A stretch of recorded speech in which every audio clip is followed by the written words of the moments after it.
Hey everyone, welcome back to my channel, and in this lesson we're going to build this weather finder application in React. So if you've watched any of my previous videos, then you know that I've already created a weather app in React, and to be honest, the core functionality of this app is pretty much the same as the previous weather app that we built. What makes this project different is the way we approach things. We will be using the latest and greatest features of React, including hooks and context. We will learn how to organize our components, how to handle state with hooks, and we'll also learn the fundamentals of writing clean and reusable code. So before we get started, let me give you a quick demo of how this project works. So here's the app, and here we have an input field where we can type in the name of the city to grab the forecast. So here, if I type in Manchester, press search, we get the weather forecast for Manchester. And then if I type Liverpool, press search, we get the weather forecast back for Liverpool. And then if I try to submit an empty form without any input value, it gives this nice little error message. Right, so this app is currently live on this address right there if you want to check it out. And it's fully responsive, so it will work on your phone as well. Right, so without any further ado, let's get started. Okay, so to get started, we are going to need a few files. So to save you the pain of having to set up a React project, I've already put together a bunch of files for you to use. So go to this link that you see right here, and I will add this link in the video description as well. So go ahead and clone or download this repository. And once you've done that, open this project in your terminal and type npm install. And this is going to install all the modules that are required in order to make this project work. So once you've done that, type npm start to launch this project in the web browser. So as long as you get to see this bright red or pink or whatever color this is in your web browser, you're good to go. So next, let's go ahead and open this project in a code editor, and surprise, surprise, I am going to use VS Code. So now let's go over what we have here. First of all, we've got the public folder that contains the index.html file, which is where the root of our entire React app lives. Okay. Next up, we have the source or src folder, and this folder has a styles folder, an app.js file, and an index.js file. I will come back to this styles folder later on in the video, but for now, let's focus on this app.js and index.js file. So this app.js file has a very simple functional component called app, and it returns this simple piece of text. And then right here, we are exporting this app component in order to import it in our index.js file. So in this index.js file, we are importing React, React DOM, Bootstrap, styles, app, and by that I mean the component, this app right here. And then finally, we are telling this file to render the app component onto the root div, which ultimately lives right here in index.html file. Okay. So next up, we have the package.json file, and this contains all the packages that we need to make this project work. So here, if you want to go through it, it's got Bootstrap, Node Sass, and this is the package that compiles the Sass or SCSS files into normal CSS files. And then we got React, React DOM, React Router. We're not really going to use React Router or React Router in here, but I don't know why it's there. I'm sorry. Okay, so now that we've gone over all the files, let's go ahead and actually write some code. So let's go ahead and open this app.js file. So before we actually start building this application, let's first put together the actual structure. By that I mean, we are going to create a few components that we need for this project and then arrange them together so we have a nice base to work with. So first things first, we are going to need an overall wrapper. Let me show you what I mean. So on our web page, we need something that can contain all the components and then keep them together in a nice and tidy manner. So let's go back to our code editor, and here inside of the source folder, let's create a new file, actually a new folder called components. Okay, and inside of this components folder, let's create a new file called wrapper.js, wrapper with a capital W. Okay, now this component is going to be responsible for containing all our other components, making sure that they're nicely centered vertically and horizontally within the web page. Okay, so first things first, let's import React from React. Okay, and then let's create a new functional component called wrapper. So wrapper, set it equal to an arrow function, and then in here let's return anything for now, maybe a paragraph tag that reads wrapper, and then let's go ahead and export this component right here at the bottom. So export default wrapper. Okay, so now we need a way to programmatically make this component apparent to every other component that we are going to render inside of it. So to do that, we first need to pass in an argument here called props. And then in here, instead of returning this paragraph, let's get rid of it. Okay, and then here, let's open up a pair of parentheses, then create a new div with the class of wrapper. Okay, and then inside of this div, let's open up a pair of parentheses and say props.children.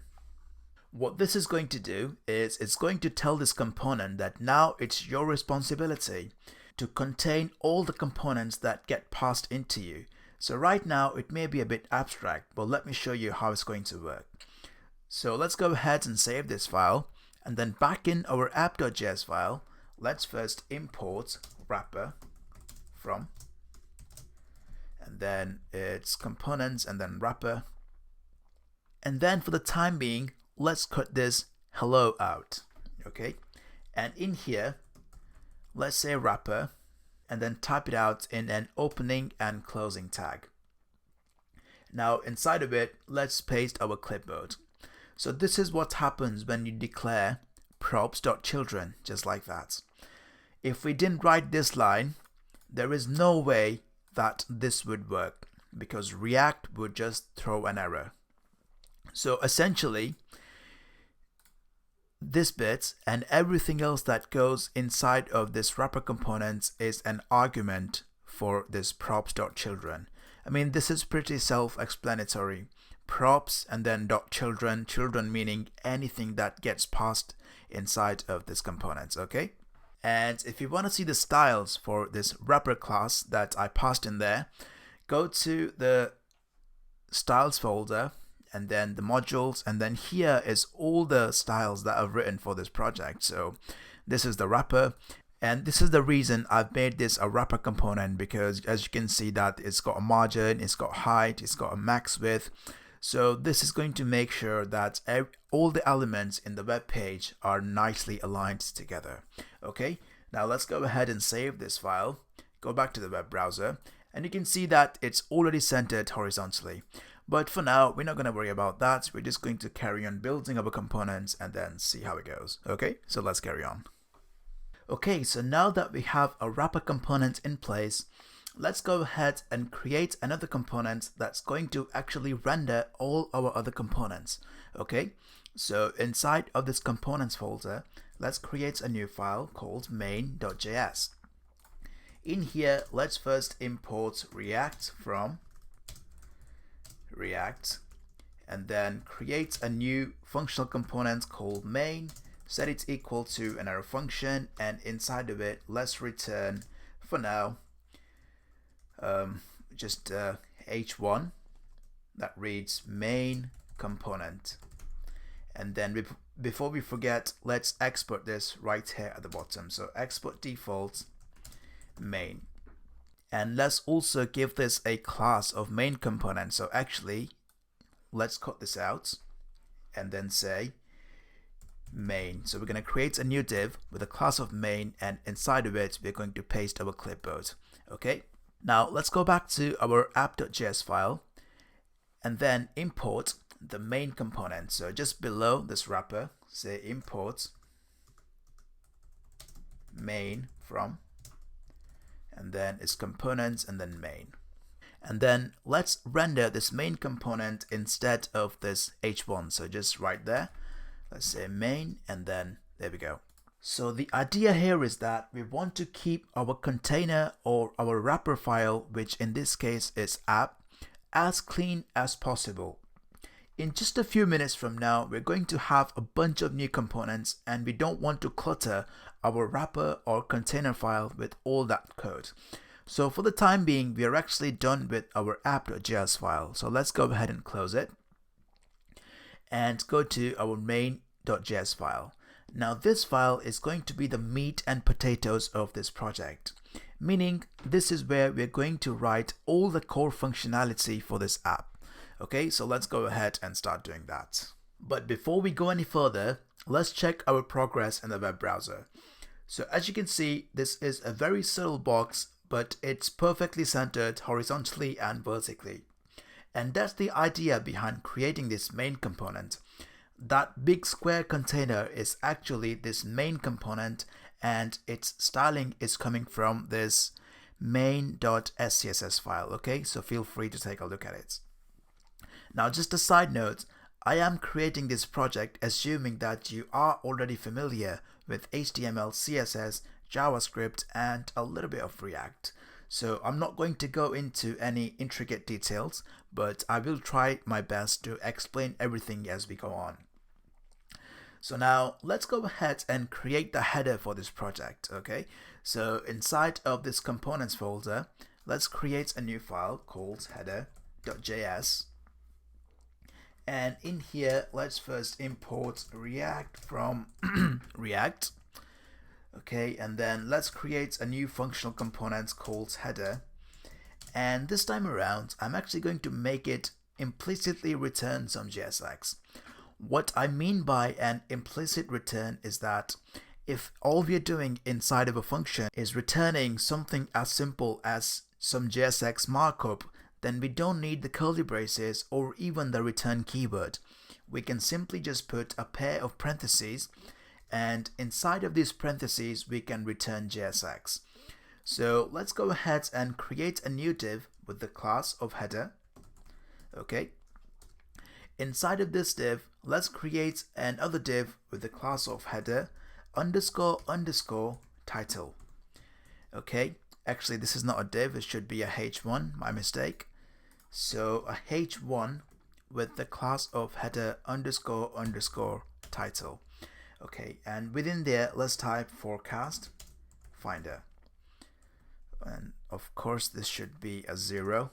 No, not a 0. Okay, and now here, let's say export default header. Okay, press save. And now back in our main.js file, let's import header from header, and then let's get rid of this heading, and instead of it, let's render our header component, just like so. Press save, go back to the web browser, and here we can see our header in all its glory. And again, if you want to know why it's looking the way it is, it's because we gave this header these two class names, and then the styles for all these classes, they live inside of this styles folder. So for example, the styles for this header class, they live inside of this header.scss file. Okay, so now that we've got a header in place, let's see what we're going to do next. Okay, so here we're going to take a quick break from all the markup and styling and do something a bit more interesting. So I want you to go to this website, this home.openweathermap.org, and if you don't have an account, sign up. If you do, sign in. Either way, once you are logged in, go to this API keys section right here. Okay, go ahead and copy this API key. Go back to the main.js file. In here, create a new constant called API key, and it's just the convention to make certain variables or constants uppercase, and anything that you store your API keys inside of just tends to be uppercase. It does not make a difference if you make it lowercase or camel case, whatever, but it's just a convention and I'm choosing to stick to it. So const API keys equals, and open up a new string. Within there, paste your clipboard. There we go. Now let's go back to the website and go to this API section right here, and then go to this current weather data section. In here, we need to look for a link to make the API call to, and that link is right here. So go ahead, copy this link, go back to your code editor, and for now, let's just create a new constant called URL and open up a new string, and within the quotes, paste the URL. We will come back to working with this URL in detail later on, but for now, we need to go back to the website. And here we can see that there is a sample URL, and if we click on it, it responds with a JSON object that contains all the weather information about London. Now, why is it London? Because that's what it is here in the URL. As I said, later on, we will learn how to work with this URL, okay? Now, inside of this object, we can access all sorts of properties such as temperature, pressure, humidity, the city's name, which is right here. Now, let's go back to the code editor and let's try to make our own request to the API service. So to do that, we first need to install a library called Axios. Now, Axios is a HTTP client for JavaScript-based applications, and it makes it very easy to communicate with any backend service using a promise-based approach. So to get started, we first need to install Axios. So go back to your terminal and type npm install Axios and then press enter, and it should only take a few seconds to install. So let's give it a minute. There we go. And when it's done, let's go back to the editor. Inside of this main.js file, just below this React import, let's type import Axios from, and then it's Axios. Excellent. So now, before we do anything with Axios, we need to make a few tweaks to this URL right there. We need to change this hard-coded city name to an actual city's name. And for now, let's just type in Liverpool. And then we also need to change this your API key to an actual API key. And we could just use the string interpolation method, but we're going to use the ES6 feature called template literals or template strings. So to do that, let's get rid of these two quotes on either sides and replace them with backticks. So it hasn't made a big difference, but what it's going to allow us to do is it's going to allow us to inject the variables inside of this string. So to do that, let's actually get rid of this, and then we can say $, followed by a pair of curly braces. And within these curly braces, we can actually go ahead and copy this and paste in there. Perfect. So now we're ready to use Axios, and we're finally going to explore one of the newer features of React. So as you can see here, we have a functional component. Now, if you've been working with React for a while, then you know that we could not do anything inside of functional components other than returning some JSX and maybe declaring some variables. However, we can now use functional components and still be able to leverage all the functionality that comes with a class-based component. What I mean by that is we can declare state, we can use lifecycle hooks, and we can even declare our own custom methods inside of functional components. So does that mean that class-based components are dead? No, of course not. I don't think they're going to go anywhere anytime soon. But using functional components is now the React way of doing things. And since this lesson is all about using the most up-to-date version of React, we will be using functional components exclusively. So now let's go ahead and create a new method inside of this main component called API_call and set it to equal a fat arrow function. Fat arrow. I wonder what a skinny arrow function will look like. Would it look like this? Anyway, now inside of this API call method, I'm going to cut out this URL constant right here, and I'm going to paste it within this method, just like so. Now, why did I do that? Because we're only going to use this constant in the local scope of this method. So there's no point in leaving it out there in the global scope. Now let's actually use Axios to make the request. So we type Axios.get followed by a pair of parentheses, and then within those parentheses we type the URL. There we go. And that's it. That's all we need to communicate with the API. But there is a catch. Axios is a promise-based library, meaning we have to actually resolve the promise after making the request. And we could totally use the .then and then the .catch method. But there is a cleaner, more elegant way of handling promises, and I'm talking about async await. So first of all, we need to make this function asynchronous, this method I mean. So just before this pair of parentheses, let's type in the keyword async. And now we have no idea how long Axios is going to take to get the data back from the API, and until then we don't want this method to execute. So this is where we're going to bring the keyword await. Now first of all, let's store this request in a new constant, and I'm going to call it request. Okay.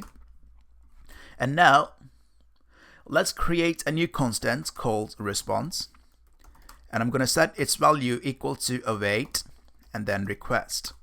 So this async await combination is going to make sure that this whole API call method does not go any further until Axios has successfully made the request and received the data back from the API. And all that data is going to get stored inside of this response constant. So let's go ahead and log this response constant to the console. So console.log and then response. But how is this going to work? I mean, we have only declared this method here. We have no way of calling it. So what I want to do here is I want to call this method as soon as this component renders onto the DOM. Now, what do we do to take some action as soon as the component renders? We use the component.didMount hook. But that's the old way of doing things. The new way is to use something called the useEffect hook. You can think of this useEffect hook as the lifecycle methods that are available to us in class-based components.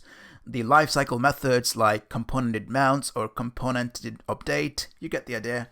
So to use this effect hook, we need to first import it from the React package. So right here at the top, let's type a comma. And then it's a named export, so we need to add a pair of curly braces, and in here let's say use effect.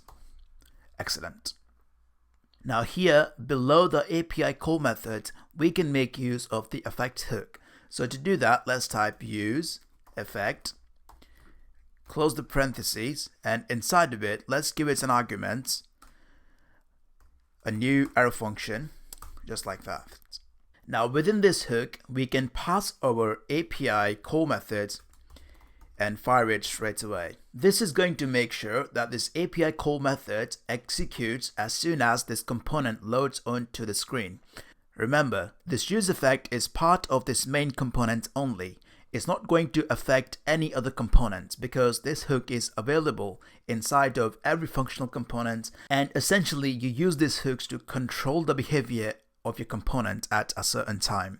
In this case, we want to control the behavior of this component when it first loads onto the DOM, and that's exactly what we are telling this hook to do. But that's not all to it. Let me tell you what I mean. By default, this hook is going to act like the component.didUpdate hook, meaning every time this component updates, this API call method is going to execute, which is ultimately what we want when all our other components are in place.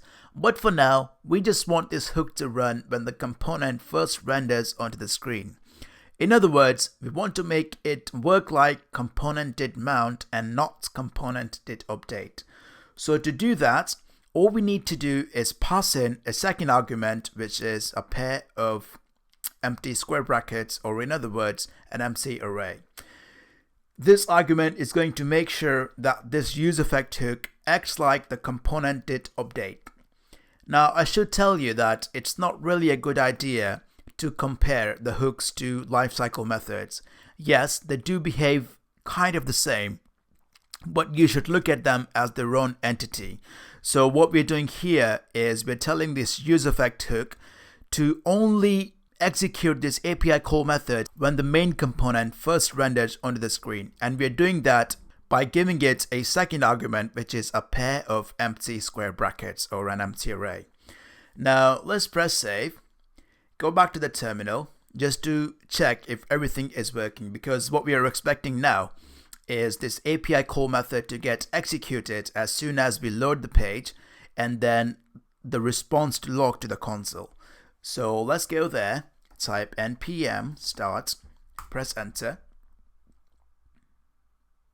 Okay, so now let's open up the console and let's see what we get back. And we get an error that reads 404, which means that the request was failed. Now, the reason for that is that this URL right there, it's starting with API. Now, we know that this is a secure website, that obviously we went to open by the map and it was a secure website, but Axios does not know that. The reason for that is it starts with api.openWeatherMap. Now, typical URLs, they start with https://. And that's what makes the URLs secure. So we need to explicitly tell Axios that this is indeed a secure URL. To do that, we say https://. Press save. And now if you go back to the console, we can see that we do have the JSON object printing onto the screen. So let's go ahead and expand it. And for the most part, we're only concerned with this data object right here. So let's go ahead and crack open this object. Inside of it, if we go to the main property, does this look familiar to you? When we went to the OpenWeatherMap sample API call, we saw this temperature, humidity, pressure, as well as the name. And this is what we're going to be using in order to display the weather data onto our web app. I mean, it reads forecast. Technically, this is not forecast. All we're doing is displaying the current weather data. So I should have updated it. What difference does that make? Anyway, let's go back to the code editor and carry on working with the data that we've received back from the API. So now that we are successfully making the request to the API, let's take this project one step further and hook it up to an actual form that's going to fire off the request. To do that, we need an actual form. So first of all, let's create a new component that's going to contain all the content that's going to be inside of this space under the header. So inside of this components folder, let's create a new file called content.js. In here, let's first import React from React and then create a new functional component called content, set it to equal an arrow function, and in here, let's return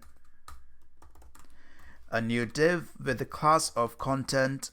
And then to make sure that it wraps everything inside of it, let's give it an argument called props. And then in here, let's say props.children. And then the final step is to export this component right here at the bottom. So export default content. Perfect. Now let's close this file, go back to main.js file. In here, let's import the content that we just created. So content from, and then it's content. Now here, below the header, we're going to render this content component in form of opening and closing tags. So content, and there we go. Perfect. Now let's create the form. So as for the form component, it's going to take quite a bit of markup. And for that reason, I've included the JSX templates in the starter files. So go back to the starter files page on my GitHub. And here you'll see the templates folder, just right there. Open this folder and open the weathersearch.html file and copy the contents of this file from the top to bottom. There we go.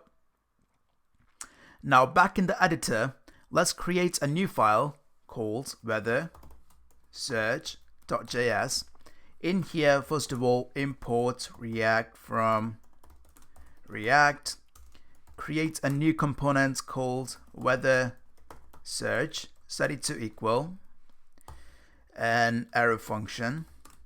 And in here, let's return our clipboard, just like that. You might need to tab it in a little bit. There we go. And then export default weather search. Press save. Go back to main.js file and let's import this here just below content. So import weather search from, and then weather search.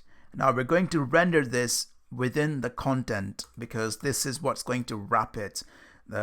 Wrap the weather search component as well as a few other components that we're just going to create in a short while. So let's press save, head back to the web browser and see how we're doing. So here you can see that our application is really starting to come together because the styles are coming into the play. There's the form in which we can add the values. Obviously it doesn't work right now, but what we're going to do is we're going to hook this up to this API call in a way that when we submit the form, this right now we're hard coding it, but this is going to get replaced by whatever we type in the input fields. Okay. And while we're at it, let's also cut this API key out because we don't need it in the global scope. I don't know why I didn't do this earlier. And let's paste this here. Excellent. And just to make sure that everything is still working because we've got the useEffect hook in place, let's go back to our component, open up the console, and we can see that there is an object. Inside of this object is everything that we're looking for. Excellent. Okay, so let's go back to the code editor. And now we're going to try and set this up in a way that when we make the API call, it's through our form and whatever value the user types. So let's go ahead and pass this API call method as props for our weather search components because that's how we pass around the values. Well, it's one of the ways. There is also another way of doing it, but we will get to that in just a little bit. Because I think that if I start to introduce too many new concepts too quickly, then it might get a bit overwhelming for you. So let's get to the task in hand and hook this method up to this component. So here we can say API underscore call equals API underscore call. And we're actually going to get rid of this effect hook because that was just to show you what it does and how we use it. We're not actually going to use the effect hook for this project, but don't worry, that doesn't mean that we're not going to be using more hooks. useEffect is just one of the many hooks that React provides us with, and we will be using some more of these in just a little bit. So now we have access to this method inside of our weather search components in here. And we access that method via props. So we pass in the arguments called props in here, and then we can access the method with props dot whatever the name of the props is, and in that case is API underscore call. All right. So now let's give this form an attribute, and the attribute is the built-in React attribute called on submit, and set it equal to a pair of curly braces. Now this attribute is going to do whatever we tell it to do as soon as we submit this form by pressing this button right there. Okay, so within these curly braces, we can actually say props dot, and then the name of the prop is API underscore call. Brilliant. So now let's save this file, and just to make sure that we have successfully connected this component to our API call method, let's go back to the web browser in here. Actually, before we do this, let's quickly go back to our main.js file. And in here, let's give this API call method an argument called e. And here, let's say e.prevent default. And this e is not related to React. This is just the events object in JavaScript. And what we're doing here is we're telling this method to make sure that the page doesn't refresh when the form gets submitted. Because the default behavior of any web page is that it's going to go through a refresh whenever a form gets submitted. So that's all we're doing here, is because we are preventing this page from refreshing, is that we want to see the response printing onto the console. But if we go through a page refresh, it's going to appear here for like a split second, and then we're not going to be able to see the actual response that's coming back from the API. Okay, so now let's go back to the file, press save. And now if we press this button, we should get the exact same response that we were getting back before. So let's press this, And there we go. This is the object. And then inside of it, this is the data object. And in here, we got the main object. And then we've also got the name of the city. And that is brilliant. And just to prove that it is working, let's go back to our main file and change this Liverpool to Manchester. Press save, go back to the web browser, and if you press this button again, open up the data object and then the main object, and here we can see the name is Manchester. So this is working brilliantly. Okay, so now let's go back to the editor, and now we're going to introduce state. So previously you could only declare state inside of a class-based component, but now you can not only declare state in a functional component, you can also manipulate it. Let me show you what I mean. So first of all, we need to grab another hook from the React package, and this hook is called useState. And let's get rid of this effect hook because we're not going to use it again. There we go. So to declare and manage state in a functional component, we use the hook called useState. The useState hook takes one optional argument, which is the initial value of the piece of the state we want to work with, and it returns an array with two values. The first value represents the state, and the second value is the function that we can use to update the value of our state. Let me show you what it looks like. So what I'm about to type might look a bit confusing at first, but stay with me. So here, inside of the body of this component, let's say const, followed by a pair of square brackets, and set it to equal useState, and then call this method right away. Now within these square brackets, let's say weather, comma, set weather. This syntax is what's known as array destructuring in JavaScript. What we're doing here is we're taking the first two indexes of the array that this useState method returns, and then we're calling those indexes whatever we want. In this case, we're calling them weather and set weather. In simpler terms, it would look something like const weather equals useState, and then the index of 0, and then const set weather equals useState, and then the index of 1. So in this instance, weather is the name of our state, and set weather is the function that we can use in order to update the state. In other words, the second argument, set weather, acts like the set state method in the class-based components. Okay, so let's get rid of these two. And here, instead of this console log, let's grab the set weather from here, so set weather, and pass it this response constant as an argument. There we go. This is going to set the value of this weather state to whatever response that we get back from the API. So outside of the body of this method, do not try to log your state in here like this. Okay, because what this is going to do is these are two asynchronous methods.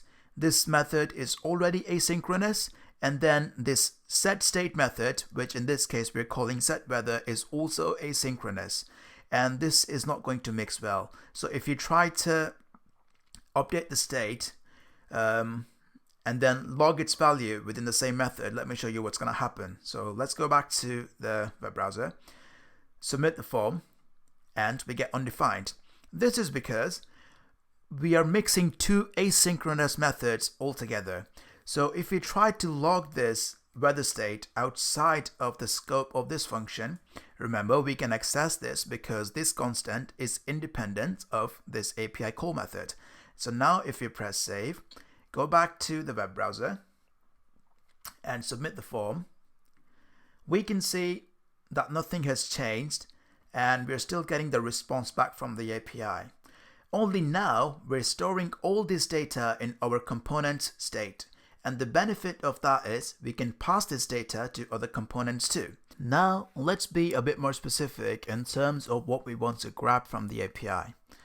So let's go back to the web browser, submit the form, open up the console, not this one, this one. So we want to extract some of the values from this data object. Okay, so let's open this up, and then it's data.main, and then this is where the temperature, pressure, and humidity live. So let's go back to the editor, and in here let's say response.data.main. Okay, and now if I press save, go back to the web browser, submit the form, and in here again it should be this one, and in here we can see that we're just getting this main object back, and from this we can extract out the properties that we want. Okay, so now we can use our state to pass these values onto the component that's actually going to render them onto the DOM. For now I'm just going to use props, but later on we will learn another hook that's going to make this process of managing and passing state a bit more elegant. So first of all, we need a component that's going to actually render the weather data. So let's go ahead and create a new file inside of the components folder, call it weather data.js. In here, let's first import React from React. I prefer to use double quotes.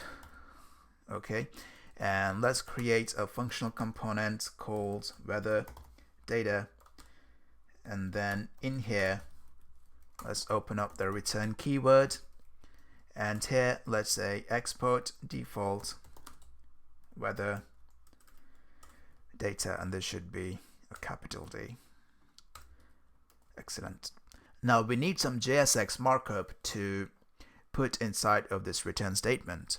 So I want you to go to the starter files repository on my GitHub, and let me just go back to weather app starter, open up the templates folder, and then open this weather.html.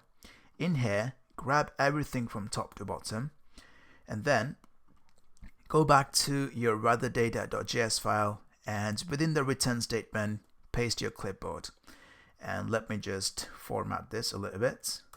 There we go.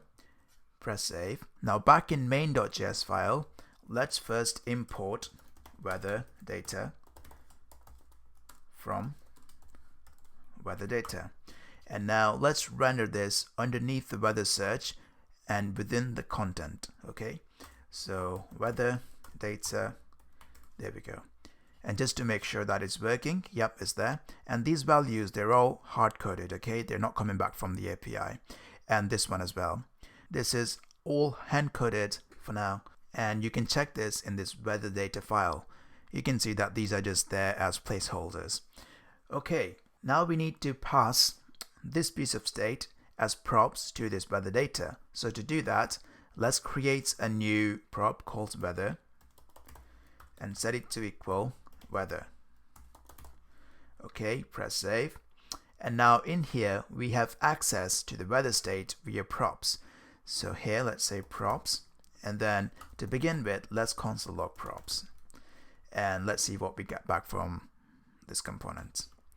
And we can see that the weather prop is undefined, and this is because this state, the weather state, it only gets filled once we actually submit the form, because this is when we make the API call, and within this API call method is where we set the value of our state to this response.data.main. So it makes sense that to begin with is empty, but if we actually submit the form, then if we view the console, we can see that the weather now has an object and it has all the properties that we need. So to avoid the confusion, because we don't want this to be undefined for starters, because that might cause confusion down the line. I mean, for something as simple as this application, it's not a big issue, but if you're working on a large scale application, this can cause major issues. So here, let's conditionally render this weather data component. So we can use the AND operator, and the AND operator works something like that. Both the conditions have to be true in order for something to execute. So here we can first check that if this weather state is not empty, and to check that we can just type weather. If this evaluates to true, then we can use the AND operator to refer to the then clause, and then paste in the weather data component. And now if I press save, go back to the web browser, we can see that it's empty to begin with. And we can even check the console to see that this undefined is coming from here, because we can actually do that here as well. So we can say weather and press save. And now we can see that our log is completely error-free. So now if we submit this form, we can see that this component comes back, and then in the console, we even get all the responses. Okay, so now we need to figure out a way to fill these values with the actual API data. And we can actually do this. So here, let's say the temperature property, we can say props.weather.temp. Let's see if this is working. So let's go back to the web browser, submit the form, and we can see that the temperature is showing up. So obviously before this it was 10 point something, but now it's 283.33 Fahrenheit. Okay, so this is well and good, but having to type this props.weather in front of each of these properties, that might get a bit repetitive. So for this, we can use something called object destructuring in JavaScript. Let me show you what I mean. Here, instead of this props, let's pass in a pair of curly braces and say weather. What we're doing here is we're doing something like const weather equals props.weather. The only difference is that we are actually extracting out the property from the props object, which is weather, because this is what we passed in here. Okay, so now in a similar fashion, we can actually extract these properties from this weather object. So we can say const curly braces temp humidity and pressure, set it to equal weather. And now we can actually copy this, paste that here, and then paste that, and then copy it, paste that for each of these values here. So this one is humidity, and then this one is pressure. Press save, go back to the web browser, and now all these values, they're actually coming back from the API. And we can actually check that this is working. We can change this from Manchester to, let's say, London. Okay, and now if I submit the form, you can see that these values are much different. So this is working perfectly. One thing I don't like is that all the values that we are getting back from the API are in the imperial format. Now, if you're somebody from the eastern part of the world, or if you like the imperial system, by all means go for it. I happen to prefer the metric system, so right here at the end of the URL, I'm going to type the ampersand sign and then say units equal metric. Press save. And I didn't just make this up. The OpenWeatherMap API actually tells you in the documentation that if you want the units to be in metric format, then use this method. So now if I press save, go back to the web browser, and we can see that the units are now in the metric system. Okay, so now we're going to learn about a more elegant way to handle state, and I'm talking about context. It's going to be easier to show you how it works instead of diving into the theory. So let's go ahead and create a new file outside of this components folder, okay, and call it context.js. You can call it whatever you like, it doesn't have to be context. Now in here, let's grab another hook from the React package called create context, but first let's say from React, and we don't need to import React because this is not a typical React file. So here we can say create context. Okay, now let's create a new constant called context and set it to equal the execution of this method that we just imported up here. So we can say create context, and now right here at the bottom, let's say export default context. Press save. So what just happened? So we have just made use of the React's context API. The context API solves the issue of drilling down the layers of props to pass data. In our main components, for example, we are passing our state as props. Now this isn't too bad because we're only passing data one layer deep, but imagine if we had 20 or 30 other components. We would have to go 20 or 30 layers deep just to pass data, and that's not practical. So context lets you create one instance of the data you want other components to use, and then that data can be accessed from anywhere within the components tree. Okay, and if this sounds familiar to you, then yes, this is also how we do things in Redux. But I think that using useState and context is a lot easier than using Redux. So now that we've declared context, we can actually start using it right away. So let's first import the context right here at the top. So import context from context. Now it should be one layer up, and there it is. Now this context has the ability to wrap all the components that we want to pass the data to. So in this file, we can actually wrap the contents of this content component into the context. So let's cut this out and say context. Okay, and then within there, let's paste our clipboard. And we also need to give this context a property named provider on both opening and closing tags. So here, let's say dot provider. There we go. This provider gives us access to a property called value. Okay, and this value takes all the data that we want to pass to the components that are nested within the context. In this case, it's the weather search and weather data. So what are we passing here? We're passing the API call to the weather search component and the weather to the weather data component. So let's remove these two from there, and let's remove the weather from here. And now here, this value attribute takes an object. So inside of this object, we can declare key value pairs. For example, if we want this component to have access to this API call method, this one, then we can just say API underscore call and set its value to API underscore call. And now we also want to give it access to the weather state, so we can just say weather, and we can set its value to weather.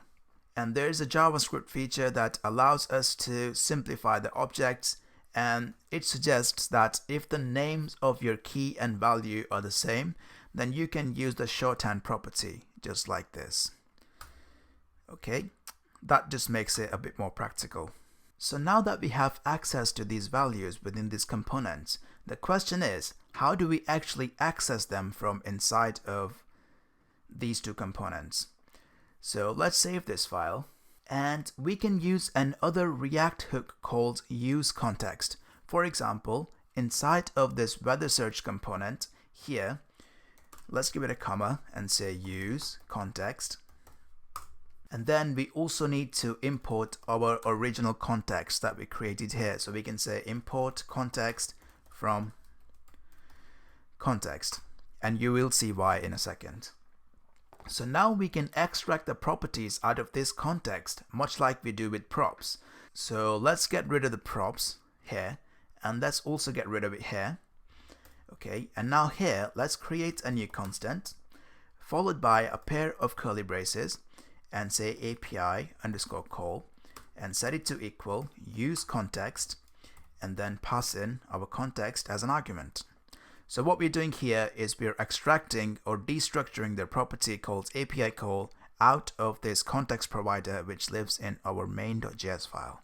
Okay, so let's press save, and this should be pretty self-explanatory, but let me break it down to you.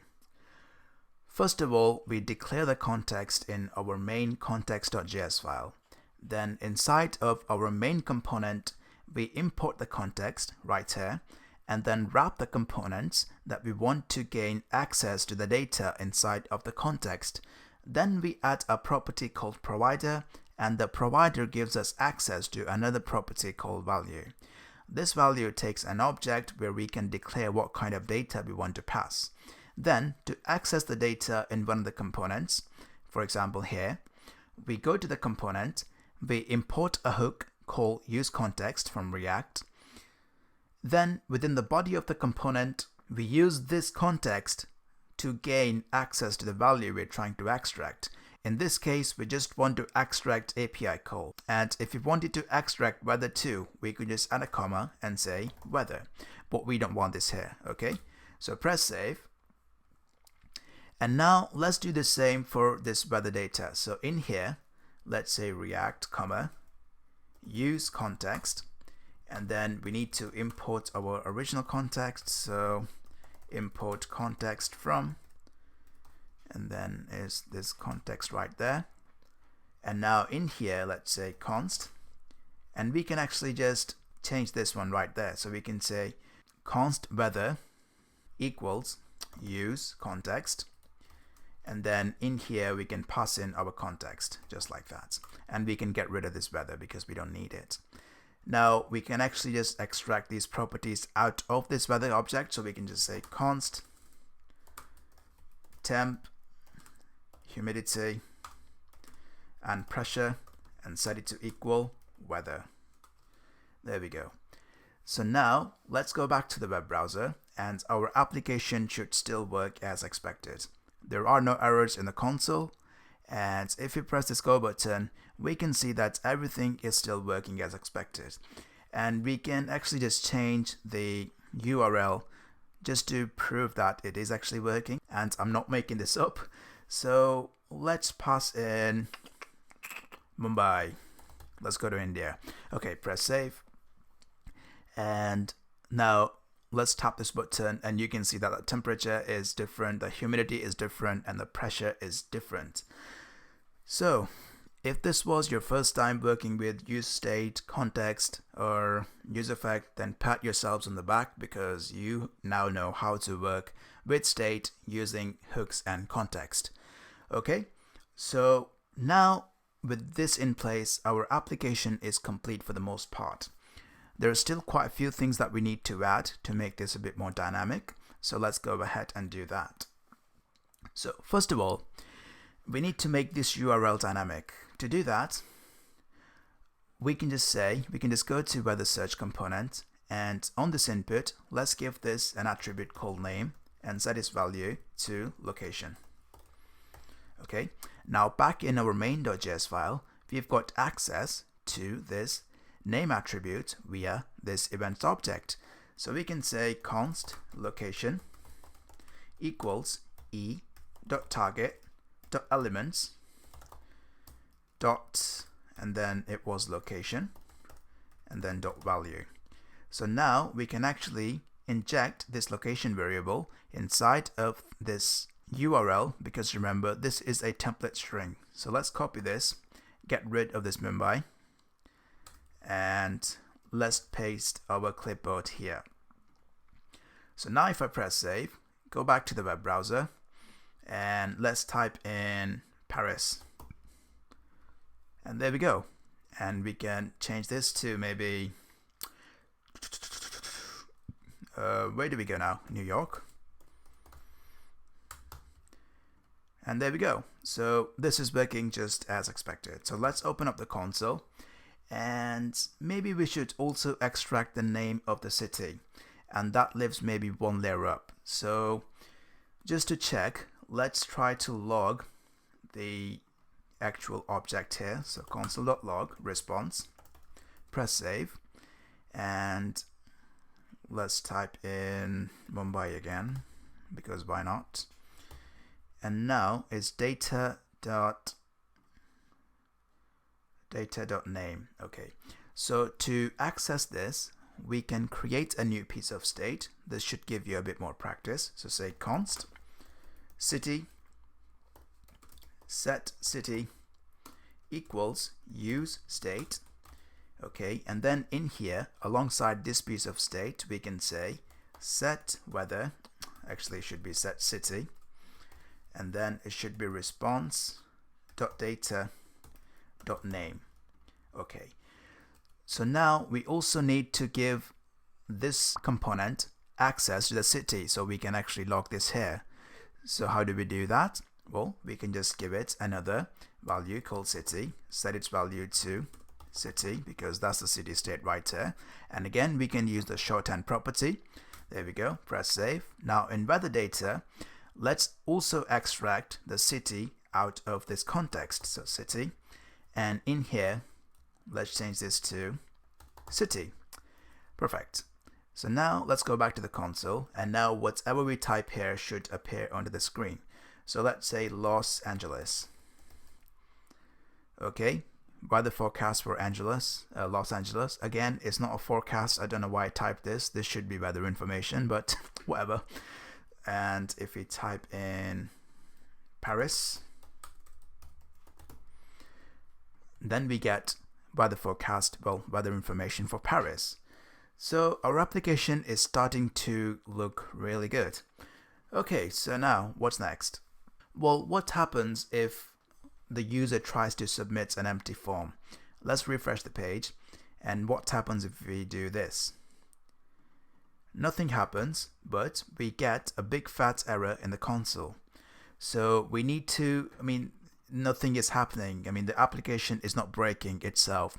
But we should let the user know, like give the user some kind of feedback that, you need to maybe enter a value, you cannot submit an empty form. So let's declare yet another piece of state here called const. Okay, and then call it error and set error. Set it to equal use state. Okay, and then here, what do we need to do? Well, we can just actually make a check here where we are declaring the location. We can say if there is no location, then set error to please enter the name of the city. Press save. So we should actually add a return keyword here, so this function doesn't carry on running, because if we don't set the return, then even if there is no location, this API call method is still going to try and continue with the rest of these lines, and we don't want that. So if we add the return keyword, it's going to terminate this method right here. Okay, so now we need a way to actually make use of this piece of string. How do we actually display it to the web browser? So for that, let's actually create a new component called error.js, and in here import React from React, and then const error and set it to equal an error function, and let's just make it implicitly return some JSX. But first of all, export default error, and for now let's say return, actually we don't need to add the return keyword, let's say div and then just error. Press save. Now let's import the error, so import error from, and then it's error. And now how do we actually set the value of this error in a way that it returns this? Well, we can actually give this a value just here, so we can say error should be equal to this error piece of state right there, this one. And again, we can use the shorthand property. There we go. And you know what? Maybe we should just give this error a prop rather than having to set up another context, because we're only passing data one layer down. We don't really need all this. I think it's just overkill for passing a simple piece of string. So we can just say error, set it to equal error. Okay, press save, go back to error, and here we can extract the property. So error, and then we can set the text to error. Excellent. So now if I press save, go back to the web browser, and let's first try to submit the form with the proper value, so Manchester. And then if I try to submit it without a value, we can see that it's showing up there, but this piece of state is also showing up, and this looks a bit funny. So to fix this, first of all, let's go back to the error file and give this a class of error, class name more like error. There we go. And now let's do some conditional rendering. So here we've already checked for weather, and now here we can say that if the error exists, so that means if this piece of state has some kind of content, then that means it's going to evaluate to true.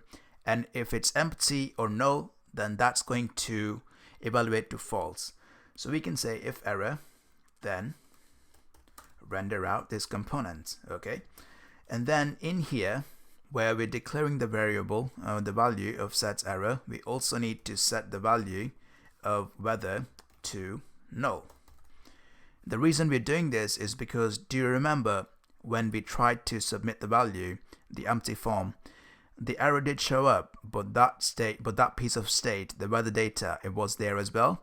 So if we do this, then that means this is going to get set to null, and then we're just going to see the error on the main page. So now if I press save, go back to the browser, and let's say London, and we get the weather forecast for London. And now if we try to submit an empty form, it's not working for some reason. Let's see why. Oh, because I need to clear this. Okay, and now we get the error. So our application now is really starting to take off. In fact, it's about 95% complete. All that's left now is maybe just a bit more organization of the code, and that's literally about it. So what's next?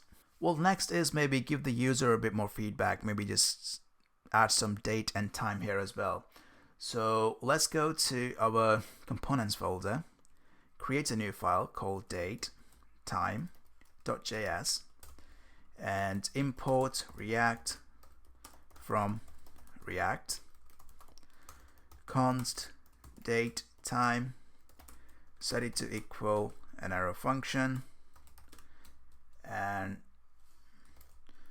in here, first of all, export default date and time, and then in here, let's create a new constant called date, set it equal to new date, just like that, and then return some JSX.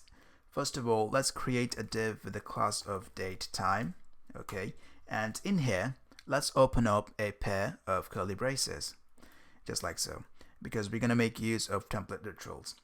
So we're going to make use of this date constant to grab the date as well as the current time. So here we can say date dot, and to grab the current date we can say to local date string, and here we can add a dash, and there we can say date dot to local time string. Press save. And then in the main.js, let's import our time and date time from date time. There we go. And where do we actually render it? Let's figure out. So I think it should be outside of the context provider, because obviously this date time is completely static and it does not really need access to any of this data. So here we can say date time. Press save, go back to the web browser, and it says that to local date string native code will not recognize. Let's see what's going wrong. So there's nothing wrong in the browser. Oh, of course, these should be methods that are called right away. My mistake. See, it's easy to make mistakes like this as a developer. I mean, I use Instagram quite often, if you follow me on there. And I get a lot of these questions like, how do you write so perfect code? Because I post pictures of my laptop there, and a lot of people ask me like, how do you actually write code this perfect? And I just think to myself that, no, I don't write perfect code. I just show you the pictures of code that looks good. That's all it is. It's perfectly normal to make mistakes like this. I've been doing this for about 5 years now, you know, this whole web development thing, and I still make these silly mistakes. So if you're new to programming and you're making these mistakes, please don't let this deter you, okay? Don't let this demotivate you. It's perfectly normal to make these kind of mistakes. So now if we go back to the web browser, we can see that date and time is showing up in all its glory. And we can say, where do we go now? Let's say, again, Paris, because I'm boring like that. And weather forecast for Paris, and then if you try to submit an empty form, we get this error message. Okay, but now there might be a slight problem. I mean, watch what happens if I try to submit the form with an actual value, I mean, the expectation of the user would be that this error should go away when I fill in the form. So if I say Manchester, press go, we can see that the results show up, but this thing is still there. This is terrible user experience. So to fix this, all we need to do is go back to our app.js file, I mean main.js file, and here, let's say that if everything goes well, then right here at the end, we want to set the value of error to null. Okay, press save, go back to the web browser, and that should fix it. So now, let's say Manchester, press search, empty form, London, press search, and then we can see that the error is gone. So now we've only got a couple of things left to do. One of the things is to add a tagline here, and then another one is to add the footer. So here, let's go ahead and create a new component called tagline.js, and I'm actually going to copy it from one of these. So from error maybe. Let's delete some of these, close some of these files because we don't need them anymore. And let's close the error as well. Okay, let's paste this here. Let's change this to tagline, that as well. And then we don't need the props here, and then all we need to do is change this to tagline, the class name, and here we can say a new paragraph that says enter the name of the city to get started. Okay, press save. Back in main.js file, let's import the tagline just below the header. Import tagline from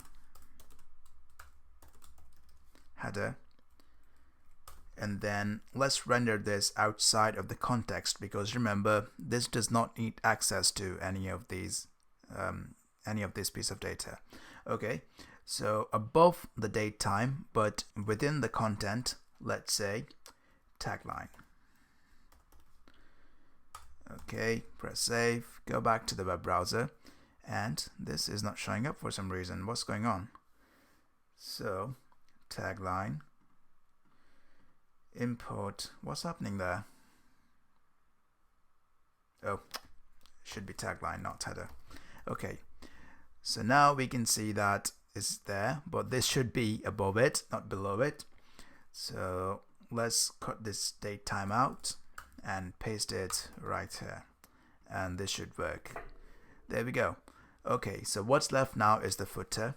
So I'm going to copy from this, close the file, and then here let's create a new component called footer.js and paste this here, and then let's quickly change this to footer. Let's make this lowercase, and I've actually already copied the text for the footer that I want to add. So it's a paragraph. So let's paste this instead of the footer here. This is just basically me promoting myself or me giving myself credit, but obviously you can put your name here because I'm not going to give you a copyright strike. You can feel free to use this project in any of your personal portfolio or whatever, and feel free to make it your own. Okay, so now if I press save, go back to main.js file, here let's import footer from footer, and then let's render this right here outside of the context but within the content. Okay, so footer, press save, go back to the web browser, and we can see that the footer is there. And this is basically my Instagram page where I post programming tips and tricks, so you can feel free to follow me on there, I wouldn't mind. Anyway, this is not relevant. So let's give our app a final test. So London, we get the forecast for London. Maybe look for Liverpool. You get the forecast for Liverpool, and if we try to submit an empty form, we get an error. And then if we try to submit a form with a value, we get the data back from the API. Okay, well, this is pretty much all for this tutorial. As you can see, it's almost 3 at night on a Sunday. So, I mean, it's a Monday now. It's 3 o'clock in the morning on Monday, and I'm very tired. So, but this is pretty much all that this project needs. I've got all the components in place, and what we've actually covered quite a bit in this tutorial. So we've covered context, we've covered use context, we've covered use state, we've covered use effect. So these are just a few hooks. I mean, there's actually quite a few more that React provides, but 99.999% of the time you will only be using these few hooks because these are the ones that you're going to use more often. Okay, so that's everything for this tutorial. Thank you so much for watching, and I shall catch you next time. Goodbye.